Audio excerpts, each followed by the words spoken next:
versículo 1 al 8. Y vemos que Dios, el Señor, nuestro Dios Padre, ¿verdad?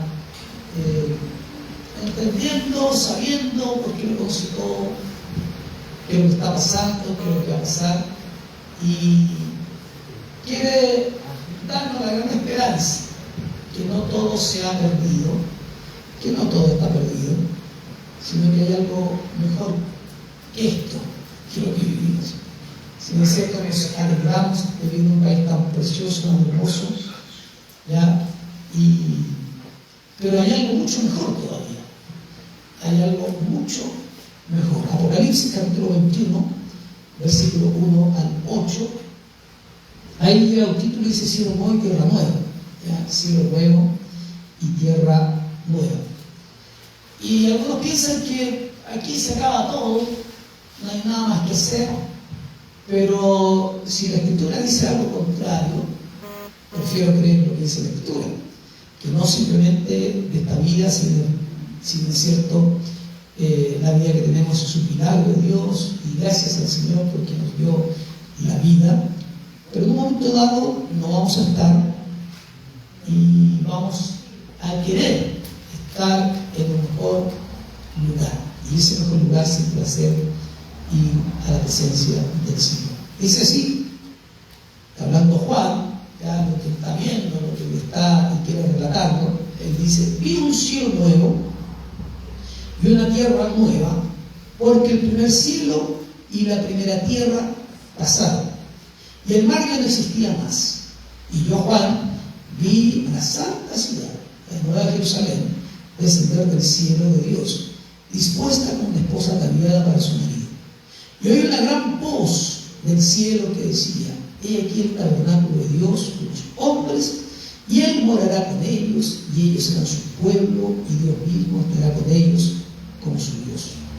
Enjugará Dios toda lágrima de los ojos de ellos, y no habrá muerte, ni habrá más llanto, ni clamor, ni dolor, porque las primeras cosas pasaron. Y el que estaba sentado en el trono dijo: he aquí yo hago nuevas todas las cosas. Y me dijo: escribe, porque estas palabras son fieles y verdaderas. Y me dijo: hecho está, yo soy el alfa y el omega, el principio y el fin. El que tuviere sed, yo le daré gratuitamente de la fuente del agua de la vida. El que venciere, heredará todas las cosas, y yo seré su Dios, y él será mi hijo. Pero los cobardes e incrédulos, los abominables y homicidas, los fornicarios, hechiceros, los idólatras y todos los mentirosos tendrán su parte del lago que arde con fuego y azufre, que es la muerte segunda. Padre, te damos gracias en el nombre de Jesús, nuestro Señor, y te bendecimos porque eres el Señor y porque tu palabra siempre nos trae esperanza, fuerza y ánimo para seguir, Jesús. Que no todo está perdido, que no somos hijos de la casualidad, sino que somos hijos del gran Dios. Muchas gracias, Jesús. Amén y amén.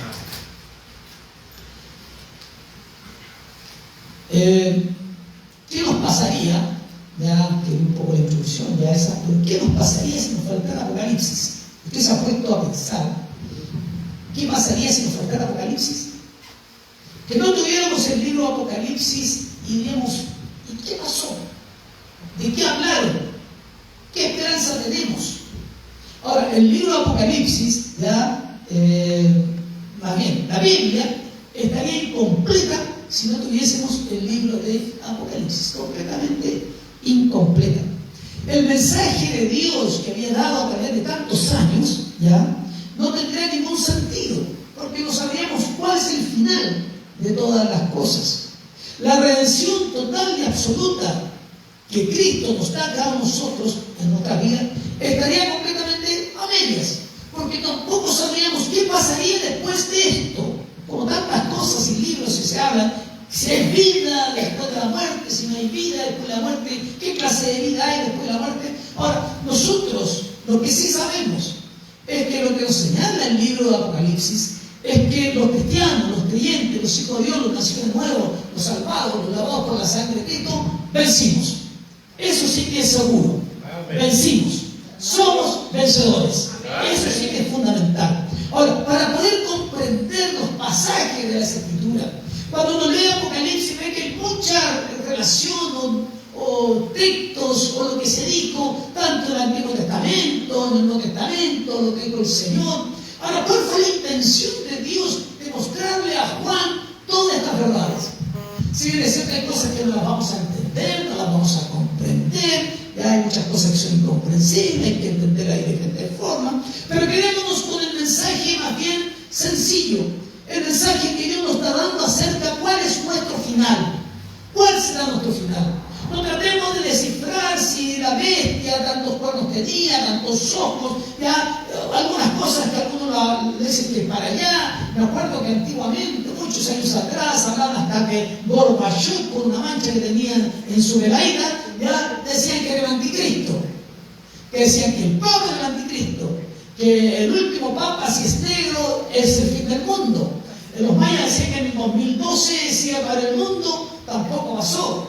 Profetas que señalan por ahí que se va a acabar el mundo, tampoco. En los 40 segundos que dicen que falta, también es falso, porque nadie lo sabe.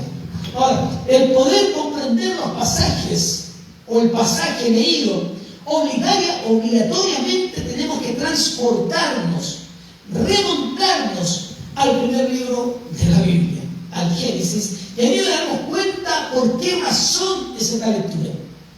Nos damos cuenta porque en definitiva del capítulo 3 hasta Apocalipsis, el último capítulo que es el 22, nos damos cuenta que Dios tiene un tema especial. Y el tema especial de la Biblia es la redención del hombre a través de la persona del Señor Jesucristo. Pero no podemos quedar simplemente con que, aleluya, como la doctrina romana, ya que hay un purgatorio y que en el purgatorio hay que hacer muchas ofrendas o misas para poder sacar a las almas que están ahí sufriendo para poder pasar tal vez a un lugar superior que es el limbo, y de ahí tal vez alguna vez quizás llegar un día a la presencia de Dios. En circunstancia que la Escritura es clara, es precisa, es concisa y nos dice que está estipulado que los hombres mueran una sola vez y después de esto el juicio. Ahora, el Señor nos trata de explicar, ¿ya?, por qué razón está este cielo nuevo y tierra nueva. ¿Por qué Dios tal vez no hizo el cielo nuevo y tierra nueva al principio, aunque sí lo hizo? Pero ¿por qué esto todo se degeneró? ¿Por qué todo esto se echó a perder? ¿Por qué razón hay que hacer un nuevo cielo, una nueva tierra? ¿Por qué razón vino el Señor Jesucristo? ¿Cuál es la razón de redimirnos? ¿Cuál es la razón de que Cristo el Señor haya muerto en la cruz del Calvario? ¿Por qué razón tenemos que ser lavados y bañados por la sangre de Cristo? ¿Por qué tenemos que ser nuevas criaturas? ¿Por qué tenemos que ser regenerados? Si se trata son muchas preguntas, y para cada pregunta o inquietud tan simples como esa tenemos respuesta. Ahora, cuando Dios crea el universo y todo lo que no existe, capítulo 1 de Génesis, dice la Escritura que crea un lugar específico, un lugar, un ambiente ideal para que el hombre y su familia pudiesen vivir en paz, en armonía con la naturaleza, en armonía con su familia, en armonía con todo lo que Dios lo había hecho. Dice que en el día sexto Dios crea al hombre y dijo, cada día que él va creando, dice Dios, y todo lo que Dios ha hecho era bueno en gran manera. O sea, no era malo. Era bueno, dice, en gran manera. Y dentro de eso bueno en gran manera, Dios crea un lugar especial que se llama Edén. Este lugar, el llamado Edén, donde el hombre debía vivir. Un lugar grato, un lugar específico, un ambiente especial, un ambiente no tosco, un ambiente no agresivo, sino un ambiente que fuese especial. Por eso es llamado también el paraíso, ¿no es cierto? Ahora, este lugar era gobernado por Dios. Y era gobernado por Dios por los atributos que Dios tiene, como el amor, la santidad, la justicia, ¿ya? Creado y cercado por la verdad, protegido por la misericordia y la bondad de Dios, ¿ya? Realmente, como señalaba, un paraíso. Ahora, ¿qué pasa? Cuando nosotros vemos esto, ¿no? Qué agradable especial. El ser, de alguna forma, guiado por Dios. Tener constantemente la presencia del Señor. Decir que Dios nos hable, que nos diga, no es por ese camino. Y cubrirnos bondadosamente. Saber que el Señor estaba allí constantemente y diariamente. No tal vez como en este tiempo, que si bien siempre el Señor está, pero en una forma tan palpable, en una forma que de alguna forma ellos lo podían sentir y palpar en cada momento, porque la Escritura señala que Él se movía constantemente a la luz del día. Ahora, el hombre y su familia, ¿ya? Ese era el plan que Dios tenía. El plan de Dios que tenía para este hombre y para esta familia. Solo debían disfrutar de ese lugar ideal. Pero vemos, ya en todos los días salían noticias, cómo el hombre destruye más que construye. ¿Ya? Dos ejemplos más. Veía las catedrales de mármol que están en el sur de Chile, ya asuntos espectaculares. Y nos faltaron los niños que se pusieron a bañar, que no se pueden bañar ahí. Se pusieron a bañar. Destrucción, primero porque afectan lo que es la flora y la fauna. En un humedal de Nantagua, ya cerca de acá, al lado de Papupa, ya, que son estos humedales, donde tampoco se puede acampar a un niño. En el río, no en el Calle, en unos ríos, no sé si el Fuquerafú, ya se pusieron a andar en motos de agua. Y así sucesivamente. ¿Y qué pasa con todo esto? Afecta. Ahora, me llama la atención que en países, tal vez uno podría pensar, a lo mejor no tan avanzado, pero alguien raya en Perú mismo. Usted raya una muralla, raya un monumento, es cárcel. Y aquí hacen lo que quieran, porque la ley, si tenemos a los supremos de esa forma juzgados, imagínense, la ley no va a hacer nada. Ahora, lo que Dios había hecho, que esto no se debía afectar. ¿Por qué? Porque nos iba a servir a todos nos iba a servir. Ahora, ese lugar que debía disfrutar este hombre, esta familia, era un lugar ideal. Y solamente tenía que obedecer a Dios en todo lo que Dios decía. Y Dios le había dado una orden, quiere decir lo que dice, de todo árbol del huerto podrás comer. ¿De cuántos árboles? De todos. No había prohibición. Más que el árbol de la ciencia, el bien y el mal, no comerás, porque el día que de él comieres ciertamente morirás. Una simple orden para formar, ¿qué cosa? El carácter para amar con libertad, para poder servir a Dios con amor, para poder adorar y alabar a Dios con madurez, con inteligencia. Una orden dada por Dios, aleluya, y vemos que esta orden dada por Dios, y me llama la atención cuando lo leo, cuando lo preparo, no hay una letra chica. Y una de las cosas que más nos dicen cuando deben firmar es, ojo con la letra chica.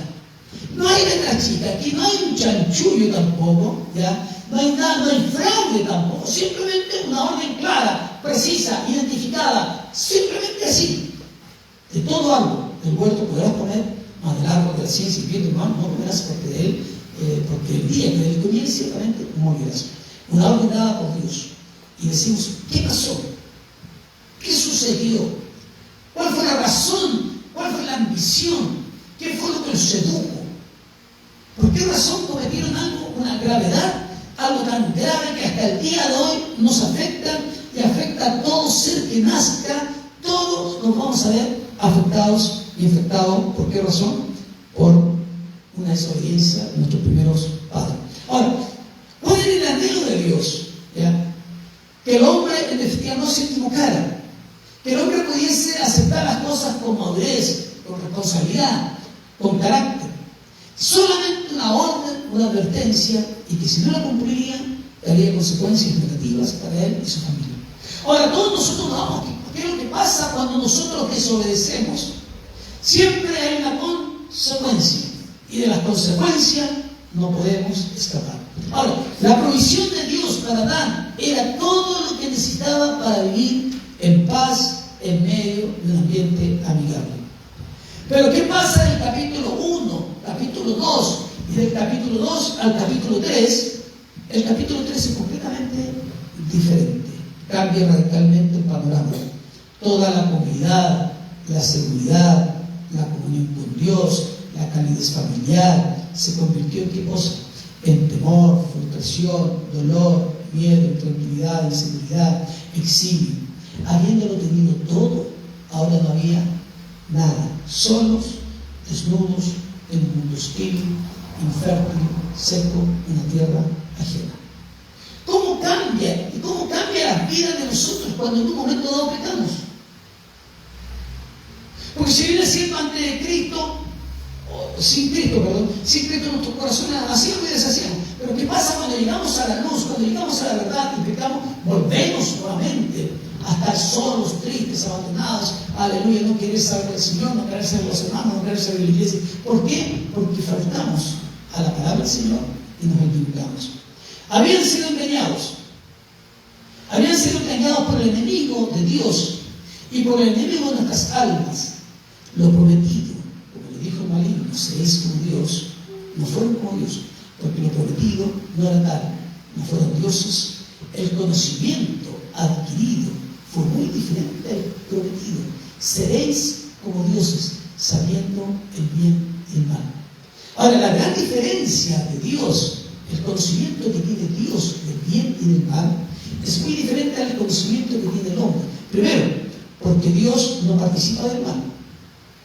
Y el hombre, el conocimiento que tiene el hombre del mal es participar del mal. Ahora, ¿qué dijo el Señor Jesús? El ladrón, el diablo, no viene sino para hurtar y matar y destruir. Pero yo he venido para que tengan vida y para que la tengan en abundancia. Ahora, ¿cómo reparar? ¿Cómo reparar lo que se ha roto? ¿Cómo reparar lo que se ha fragmentado? ¿Cómo reparar al caído? ¿Cómo reparar al derrotado, al porfiado? Porque hay parte del asunto, ¿cómo se debe reparar? ¿Cómo reparamos lo que ya se rompió? ¿Cómo lo hacemos?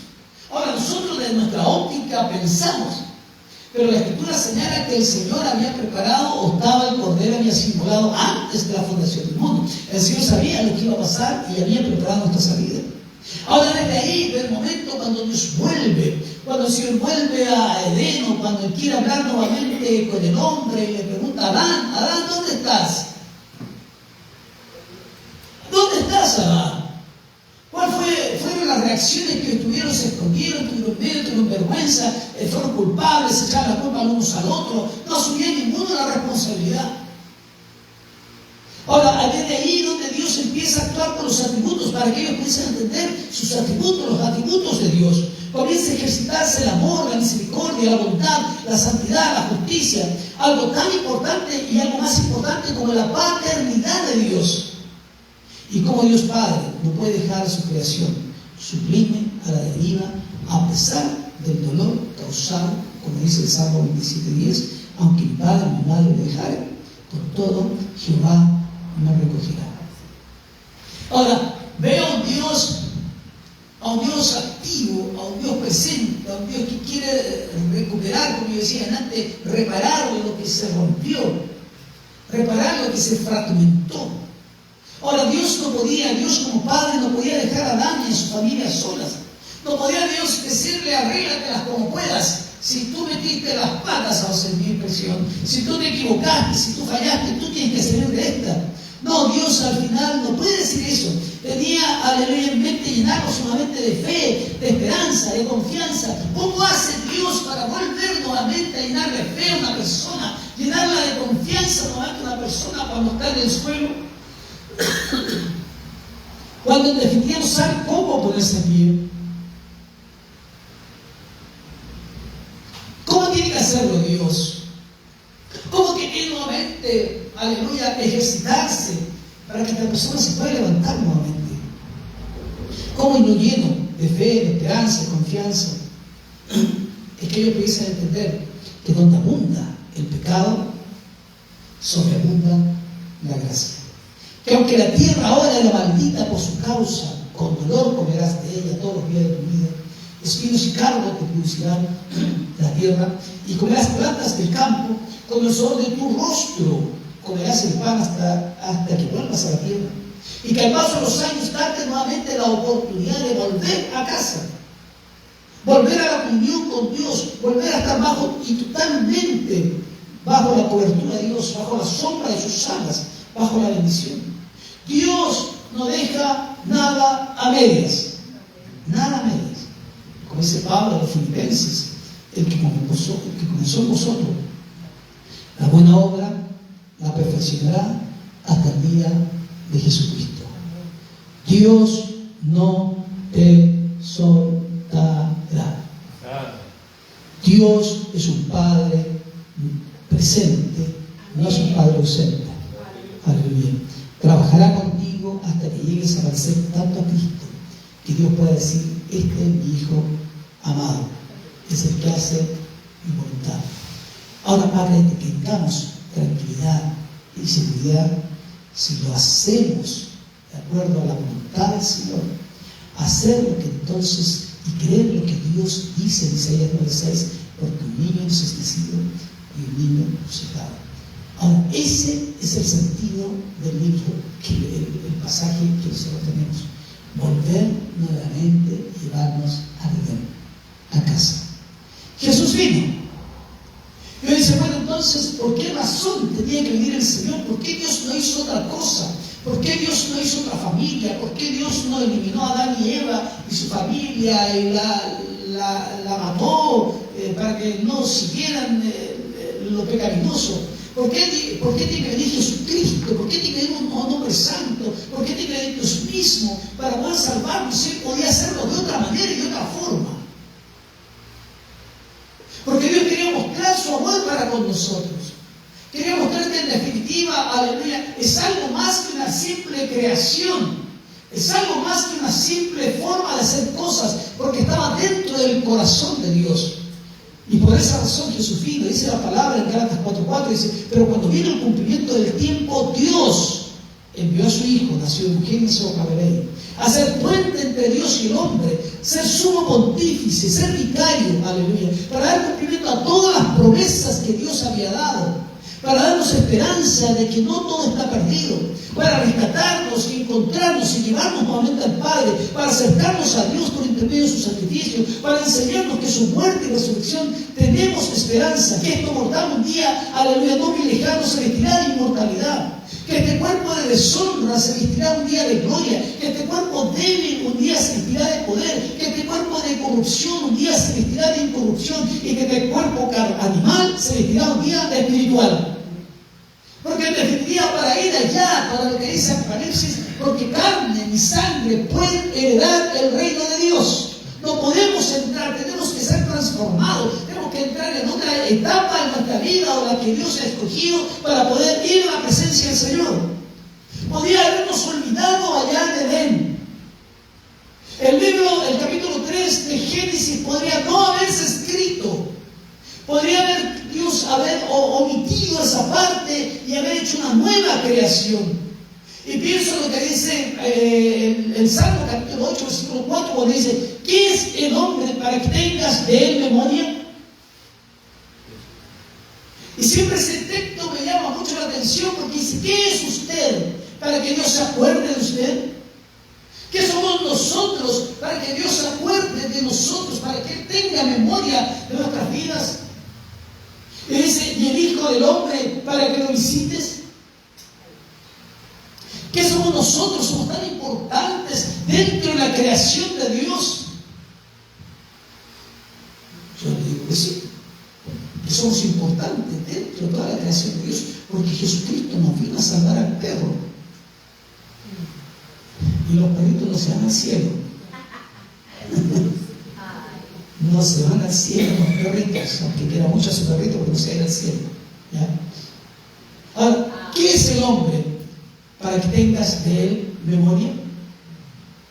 ¿Se ha puesto usted a pensar en este pasaje y piénselo en usted mismo, no de al lado, no, piénselo en usted? ¿Quién es usted para que el Señor se acuerde de usted? Usted es tan importante, usted no pecó nunca, usted nunca ha fallado. usted nunca ha hablado con su vecino, usted nunca más se ha escuchado, usted nunca ha hecho eso. Usted nunca se ha sentido con la tentación de robar, de sacar algo, de que hace un vuelto ajeno. A mí sale los bolsillos de Dios.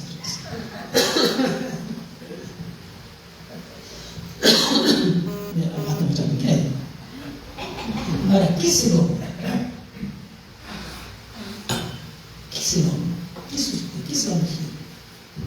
Para que Cristo nos visitara. ¿Por qué tengo que ser de esta forma? Siempre pienso yo.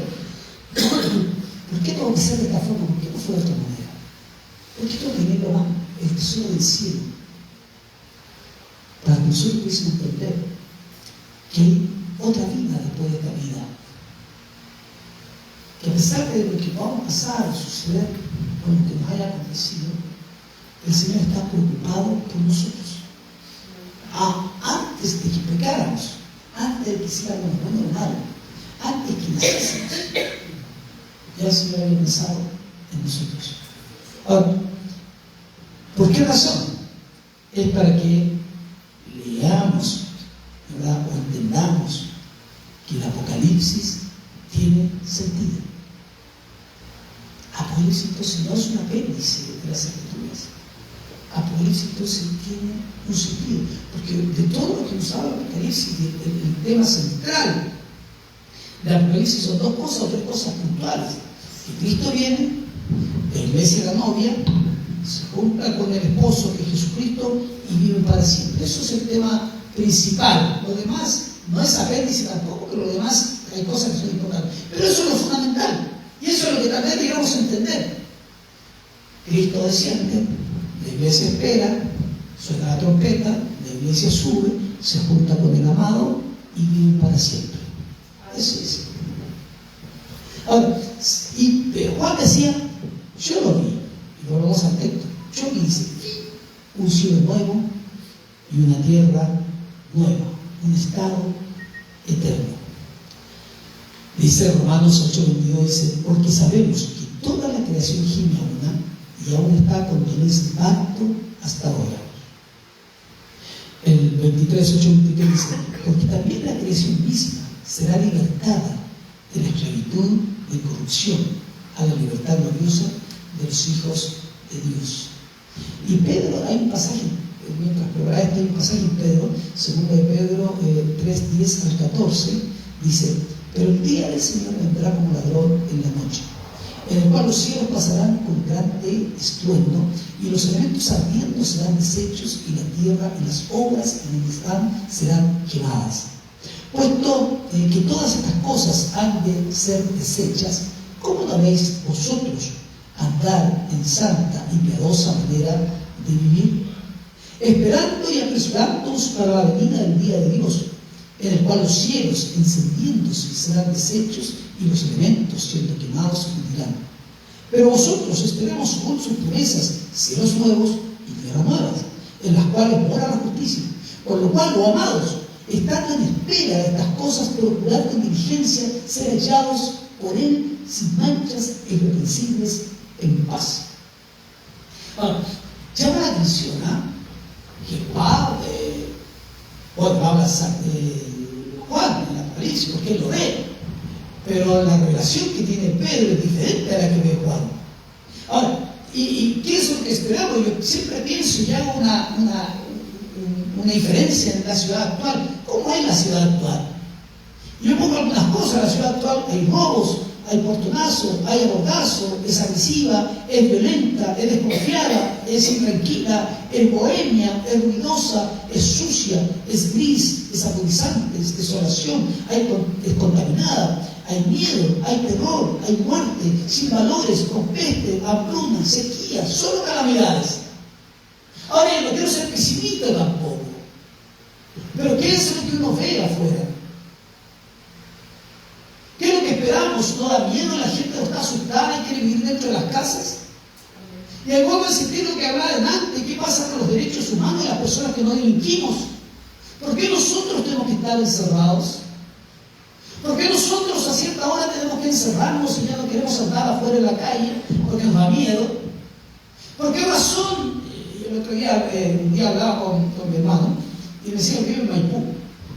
Muchos años que viví por allá por Maipú, cerca de la Rinconaglia. Y me dice que con su esposa ellos tienen claves cuando él llega de su trabajo. La esposa mira de afuera, le abre el portón, él para su auto, mira para todas partes, y si puede entrar, si hay alguien, tiene que salir arrancando, la persona se va a ir ante el portón, y ya lo han tratado de robarle el auto, y ya le han robado autos también. Pero ¿por qué tenemos que vivir así? Personas que son trabajadores, que son ladrones, son homicidas. ¿Por qué tenemos que vivir de alguna forma con claves? ¿Por qué yo a mi propia hija tuve que enseñarle claves para decirle una clave secreta para que en definitiva alguien que le iba a buscar al colegio, alguien que le dijera una cosa, ella sabía cuando yo le hablaba con una clave que tenemos los dos, solamente los dos, nadie más la sabe? ¿Por qué tenemos que estar de esa forma? ¿Por qué tenemos que andar con miedo en todos los aspectos? Ahora, ¿qué nos ofrece el Señor? Nos ofrece algo completamente diferente, pero la gente no quiere. La gente prefiere lo que está viviendo. Y un día leía por ahí, decía, por más que tú, decía, laves al cerdo, el cerdo sabe perfectamente que no le gusta ser limpio, y el cerdo va a volver a revolcarse en el barro, como dice Pedro también. La puerca va al barro. Por más que, no voy a decir eso que mal lo sé, pero por más que en definitiva laves al cerdo, el cerdo va a volver nuevamente a revolcarse en el barro. Ahora, ¿qué nos promete el Señor? Y ahí vemos las promesas que Dios hace, no simplemente aquí en el libro de Apocalipsis, nos hace promesa en el libro de Miqueas 4, del 1 al 5, cuando él dice: acontecerá en los posteros tiempos que el monte de la casa de Jehová será establecido por cabecera de los montes, y más alto que los collados, y correrán a él los pueblos. Y dirán, vendrán muchas naciones, y dirán, venid, y subamos al monte de Jehová, y a la casa del Dios de Jacob, y nos enseñará en sus caminos, que andaremos por sus veredas, porque de Sión saldrá la ley, y de Jerusalén la palabra de Jehová. Y él juzgará entre muchos pueblos, y él corregirá a naciones poderosas hasta muy lejos, y martillarán sus espadas para sabones y sus lanzas para hoces. No alzará espada nación contra nación, ni estallarán más para la guerra. Y se sentará cada uno debajo de su vid y debajo de su higuera, y no habrá quien los amedrente, porque la boca de Jehová de los ejércitos la ha hablado. Aunque todos los pueblos anden cada uno en el nombre de su Dios, nosotros con todo andaremos en el nombre de Jehová, nuestro Dios, eternamente y para siempre. Aleluya. Entonces, ¿cuál es la promesa que Dios nos había dado? Dice el libro de Isaías lo mismo. Isaías capítulo 65, del 17 al 19, dice, porque he aquí que yo crearé nuevos cielos y nueva tierra, y de lo primero no habrá memoria, ni más te vendrá al pensamiento.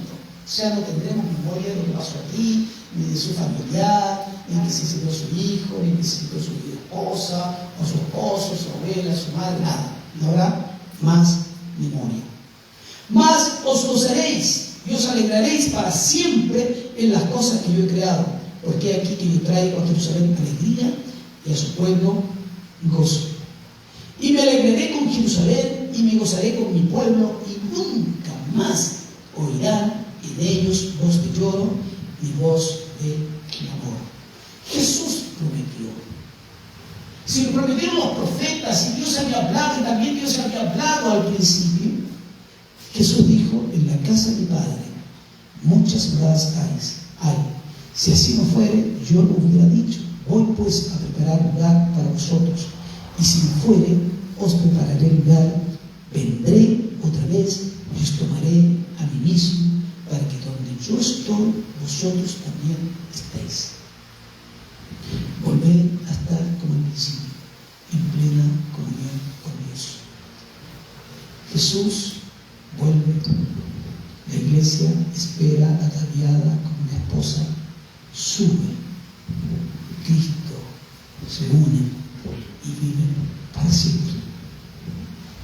Dios, dice el Apocalipsis, texto que viene, Dios pondrá su tabernáculo, su tienda en medio de su pueblo, como al principio. Volver como al principio. No es provisional como el tabernáculo.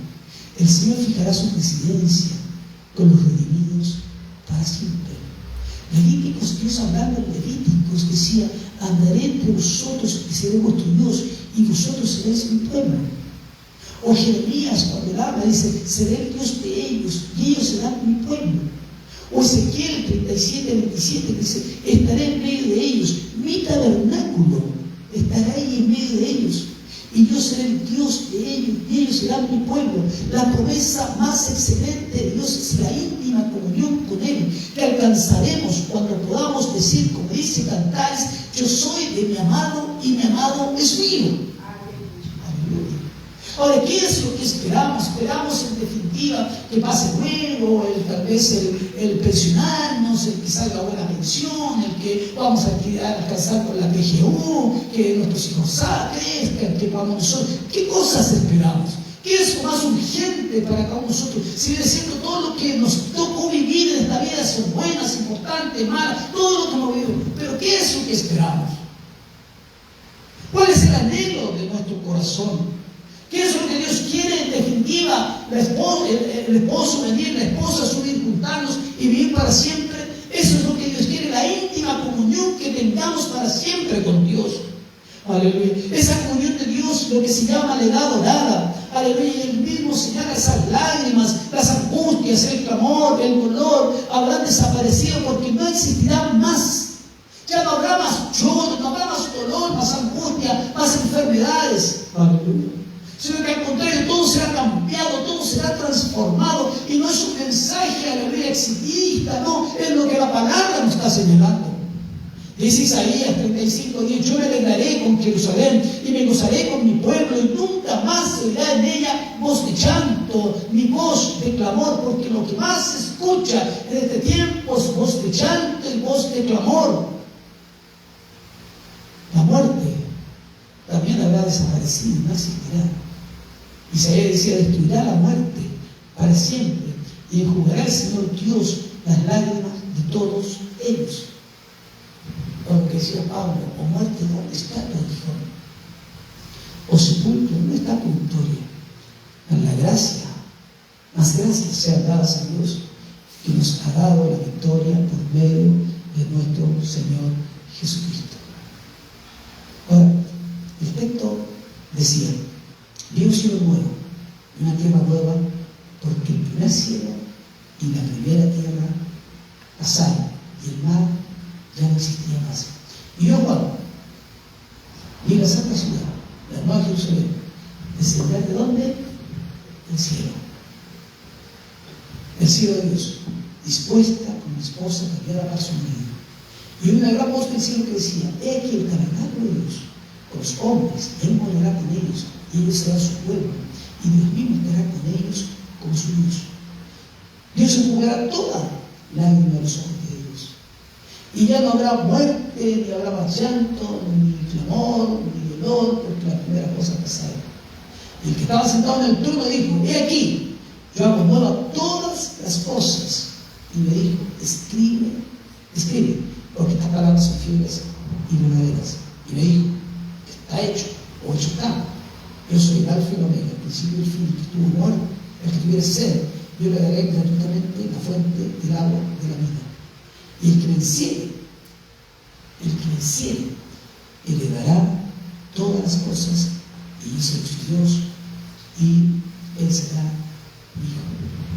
Todo, enfermedades, frustraciones, angustia, dolor, desobediencia, guerras, pestes, virus, hambruna, pecado, muerte, todo lo que de alguna forma vivimos acá será destruido. La promesa dice así: el que está sentado en el trono, el buen pastor, el alfa, el omega, el principio y el fin, el fiel y verdadero, el Dios de la el lucero resplandeciente de la mañana, el pastor lobito de nuestras almas, el príncipe de paz. Y como dice Judas, al único y solo Dios, nuestro Salvador, sea gloria y majestad, imperio y potencia, ahora y por los siglos de los siglos. Amén. Aquel que vive por los siglos, aquel que todos se postran y dejan sus coronas a sus pies y la adoran, dice: Señor, digno eres de recibir la gloria y la honra y el poder, porque tú creaste todas las cosas y por tu voluntad fueron hechas y fueron creadas. Ahora, es interesante leer hasta ahí, pero ¿qué pasa con los versículos siguientes? Podríamos dejar hasta ahí el mensaje, pero ¿qué pasa con los versículos siguientes? ¿Por qué razón lo escribe, o el ángel le dice que los escriba? Porque el concepto mundial, vamos a decir, es que no, una persona que se murió y todo dice: no, está mejor donde está mejor en el cielo, ya, o en el mejor lugar que está, ya no está sufriendo, ya la enfermedad ya no está sufriendo, está descansando. Y hay mucha gente que dice así. Y de repente a uno como pastor le dicen que vaya a orar por, siempre se murió el hijo, la hermana de un hermano, y dice: ¿qué voy a hablar frente a esta persona?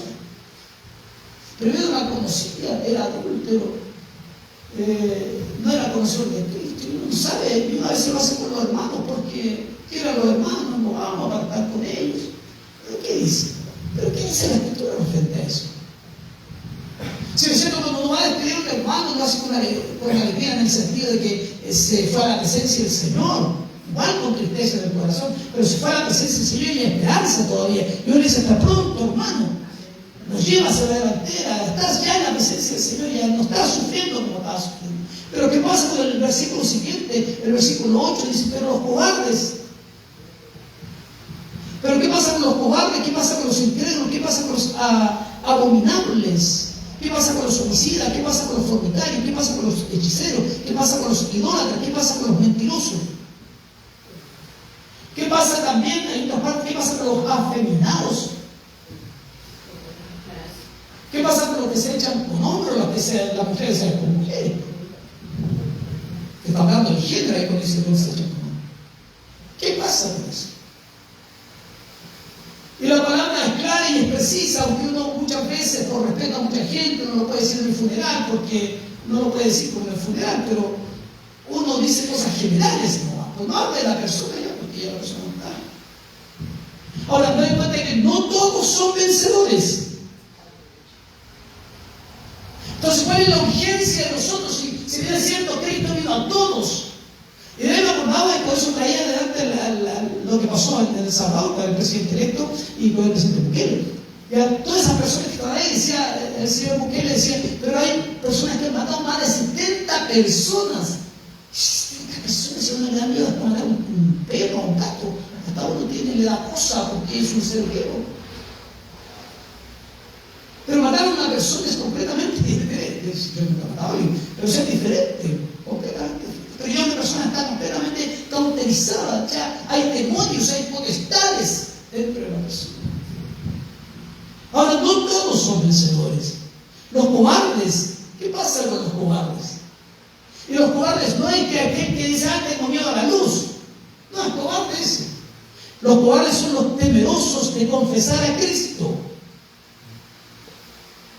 Todos de alguna forma podemos tener miedo en algunas cosas, pero el ser cobarde es aquellos que no quieren confesar al Señor. Esos son los cobardes. ¿Qué pasa con los incrédulos? Esos que no están dispuestos a confiar en el Salvador, al Salvador de sus pecados. No están dispuestos, porque no creen simplemente. No creen simplemente aquel que ahora se cree gato y habla como gato y maulla como gato y se pone cola y se pone orejas y hace cosas, porque en definitiva él es un transgato. O un transperro, o un trans lo que sea, porque ahora lo que usted quiere ser es.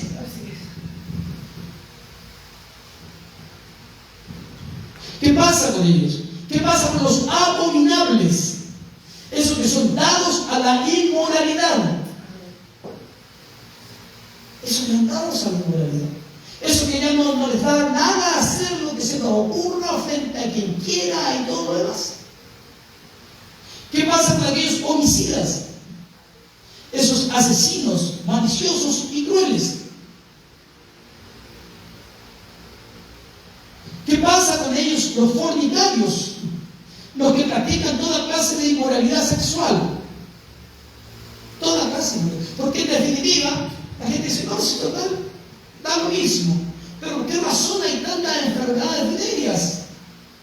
¿Qué es lo que dice Dios al respecto? ¿Y qué es lo que dice la sociedad al respecto también?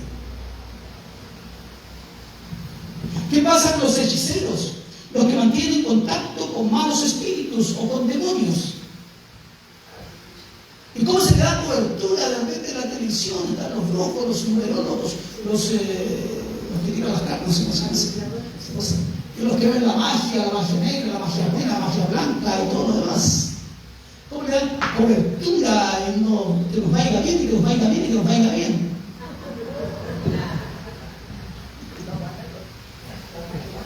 Y dan cobertura a esas cosas.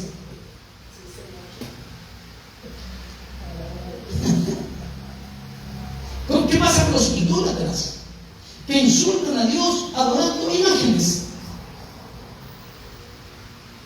Hay una publicidad de un asunto de aviones, de litros, de luces, donde pasa por Brasil y baja el Cristo Redentor y se siente en el asiento y sube el San Cristóbal y baja la madre y lo abraza. ¿Qué pasa con esos idólatras?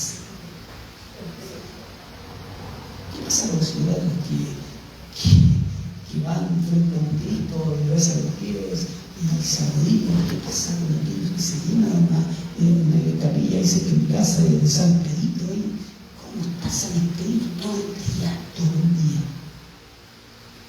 Y todo el día lleno el día de San Pedrito. Y cuando usted pase, pusieron una cosa como un velatorio, pero como de velas. Todo el día velas, todo el día hay gente ahí, San Pedrito, en el fondo de la capilla. Como esa capilla era así de chiquitona, inmensa capilla. ¿Qué pasa con ellos? ¿Qué pasa con todos los mentirosos? Los engañadores, constantemente. ¿Y qué pasa al final? Si para algunos había cielo nuevo y tierra nueva, para otros que no, el destino final es lamentable. ¿Qué pasará? ¿Qué pasará? Aunque sí está, dice que le agregue acá el 19, y según quitar de las palabras del libro, de esta profecía, Dios quitará su parte del libro de vida y de la santa ciudad y de las cosas que están escritas en los libros. ¿Qué pasa si alguno no predica la sana doctrina? ¿Qué pasa si está desvirtuando la fe y nos lleva por mal camino? Es lamentable. ¿Por qué razón? Porque el destino final es el lago de fuego. Dice, pero los guardas, incrédulos, los abominables, los suicidas, los fornicarios, los hechiceros, los idólatras y todo mentiroso tendrán su parte en el lago que arde con fuego y azufre, que la muerte segunda. Ahora, está todo preparado para ir con el Señor. Dice Apocalipsis 22, 7 dice, he aquí vengo pronto, bienaventurado el que guarda la palabra de la profecía de este libro. El 12 dice, he aquí yo vengo pronto, y mi galardón conmigo, para recompensar a cada uno según su obra. El 17 dice, y el espíritu de la esposa dice, ven. Y el que oye diga, ven. Y el que tiene sed, venga. Y el que quiere tomar del agua de la vida gratuitamente. El que da testimonio de estas cosas dice, ciertamente vengo en breve. Amén. Sí, ven. del Señor Jesús. Edén, capítulo 3, horroroso pecado. Dios tiene que transitar por todos los años. Que venga Jesucristo, muere la cruz del Calvario, que siempre el cielo nos deje el libro de Apocalipsis y que un día, muy pronto, Cristo baje y descienda.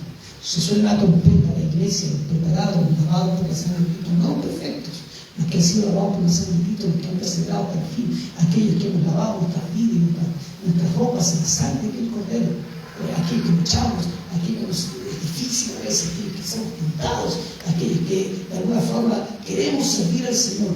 Esos se levantarán un día, se unirán a Cristo y para esos es cielo nuevo, tierra nueva y van a vivir para siempre con el Señor. Ahora están ustedes, este es mío, aleluya. ¿Qué hacemos con lo que el Señor nos ha dado? ¿Qué se hace? Cuando venga el Señor, hallará fe en la tierra. Hallará fe en la tierra. ¿Qué va a encontrar el Señor en la tierra? Somos perfectos, si no somos perfectos. ¿Qué hallará? Veía un reportaje de una fundación que se llama Abrázame y estaban pidiendo gente que quisiera participar y hablaban más de cientos de niños que quedan abandonados en los hospitales y lo único que quieren es que sean 2 horas diarias en su tiempo ir a tomar sus nuevos y rezarlos. Nada más, solamente rezar, cuidarnos, traer el tronchito, ni siquiera hablar porque para eso las otras personas, solamente tomar, rezarlo y que ellos puedan sentir el corazón. ¿Qué alguien los abrace? ¿Qué pasó? ¿Cuántos niños han sido abortados? ¿Qué pasa con eso? Con los asesinos. Los asesinos de niños, no natos, no nacidos. Y ella salía con toda esta cosa, salía una mujer ahí hablando, decía, salía con una hija y decía, yo estoy a favor del aborto, decía, para que mi hija tenga la oportunidad de abortar. Y yo decía, ¿por qué no abortaste? ¿Por qué no abortó a su hija? ¿Qué son consecuencias? ¿Qué encontrará el Señor cuando venga? Si nos promete algo mucho mejor, algo que esté completamente aceptable para que podamos vivir con Él. Entonces el libro de Apocalipsis no es un apéndice de la Escritura, es el cumplimiento de todo lo que Dios ha hecho y de todas las promesas que el Señor nos ha dado. Póngase de pie, por favor.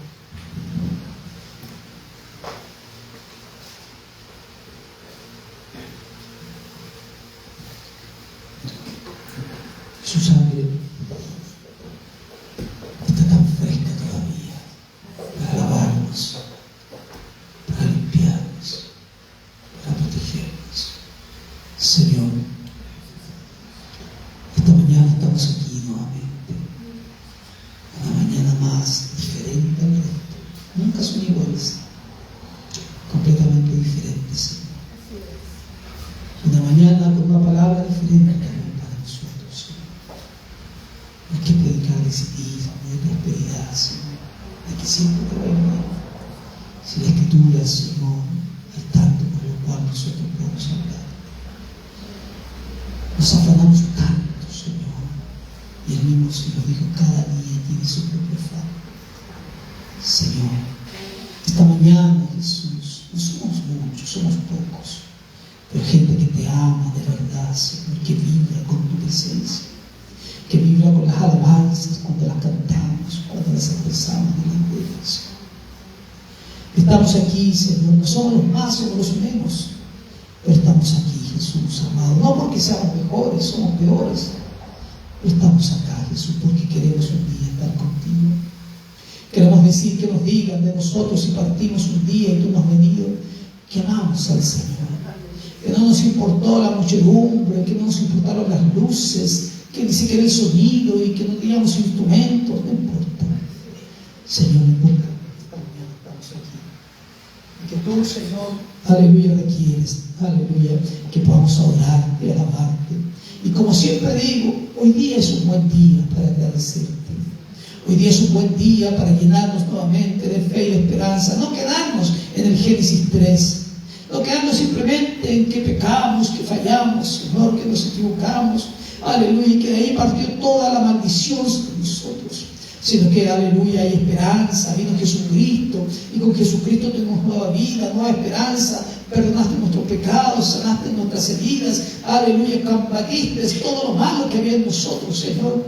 Aleluya, restauraste nuestro corazón roto y herido. Y de ahí en adelante, Señor, nos llena de esperanza y de fe, Jesús, que no la tumba es el final, Señor, que hay más todavía por esperar. Aleluya, que no simplemente, como dicen los testigos de Jehová, que en la tumba se acaba todo.